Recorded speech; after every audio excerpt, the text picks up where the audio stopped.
जो अयोध्या में कनक भवन है वो टीकमगढ़ के राजा ने बनवाया था। उस मंदिर की देखरेख व्यवस्था टीकमगढ़ के राजा को प्राप्त हुई। कनक भवन में 2 मूर्तियां हैं। एक मूर्ति तो वो जिसके हम लोग दर्शन करते हैं और दूसरी थी चल मूर्ति जो यात्रा के लिए रथ पर बिठाई जाती है, वो चल मूर्ति कहलाती है। तो उसके लिए घोड़ियों का रथ बनाया जाता है, इसलिए राजा ने वहाँ एक घोड़ी भेजी। धीरे धीरे कनक भवन सरकार से घोड़ी का स्नेह जुड़ गया।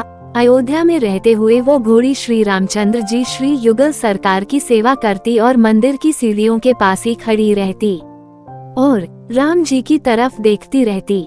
संतों ने उसका नाम श्यामा घोड़ी रख दिया। धीरे धीरे समय बीता, घोड़ों का जल्दी बुढ़ापा आ जाता है। उसका भी बुढ़ापा आ गया तो मैनेजर ने विचार किया कि श्यामा जी अब बूढ़ी हो गई है तो दूसरी घोड़ी को मंगवा लेते हैं। तो एक काम करते हैं, इसको भेज देते हैं और राजा को पत्र लिखेंगे, वह वहाँ से दूसरी घोड़ी भेज देंगे।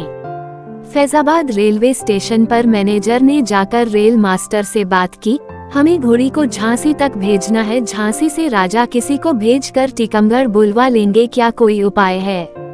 तो रेल मास्टर ने कहा, हाँ एक उपाय है, हम अलग से एक डब्बा लगा देंगे, उस डब्बे में तुम घोड़ी को भर देना, कुछ पैसे लगेंगे वो जमा कर देना। किराया पहले ही जमा कर दिया गया। घोड़ी को भेजने की तारीख निश्चित हो गई। मैनेजर साहब कनक भवन वापस लौट आए। 3 दिन शेष रह गए।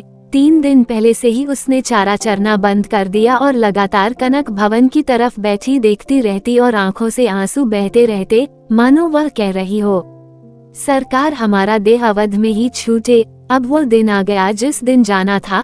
हालत खराब हो गई, चलने की भी स्थिति नहीं बची। सेवक ने कहा, ले जाना उचित नहीं है, रास्ते में ही मर सकती है।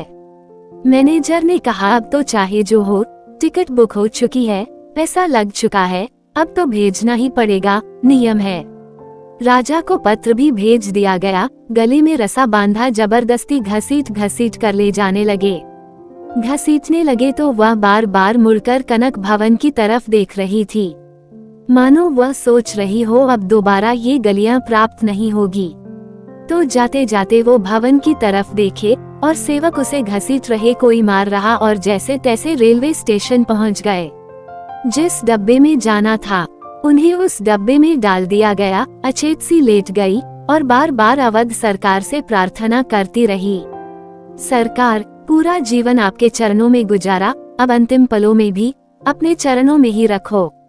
डिब्बे का गेट बंद कर दिया गया। कर्मचारी वापस आ गए। श्यामा जी मुर्दे के समान शांत पड़ी रही, पर उनसे ना दया छोड़ा गया और करुणा निधि ने ऐसी करुणा दिखाई कि रात को ट्रेन तो आई पर कर्मचारी डब्बा जोड़ना भूल गए। सुबह हुई, डिब्बा खोला गया। अचेत अवस्था में श्यामा जी मर गई, लेकिन जो उनका प्रण था कि देह अवध में ही छूटे वो पूरा हो गया। और जब श्यामा जी मर गई तो खबर भेजी गई कि मैनेजर साहब गलती हो गई, कर्मचारी डब्बा जोड़ना भूल गए और श्यामा जी मर गई। तब मैनेजर आए, तभी वहाँ पर कनक दरबार का सफाई कर्मचारी भी आया। उसका नाम गुरुदीन था, जो श्यामा जी की देखरेख करता था, यानी चारा पानी श्यामा जी को वही देता था। तो गुरुदीन ने जैसे ही श्यामा जी की दशा देखी तो रो पड़े। गुरुदीन ने श्यामा जी के कान में जाकर कहा, श्यामा जी उठ बैठिए, अब क्यों पड़ी उदास, राम कृपा से आपको फिर से मिला अवध में वास।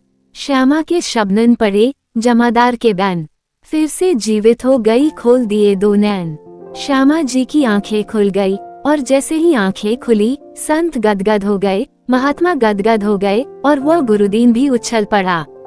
जैसे ही श्यामा जी ने आंखें खोली और देखा, वही कनक भवन की गलियां, वही अयोध्या, वही सरयू का किनारा, वही श्री अवध किशोर सरकार के दर्शन।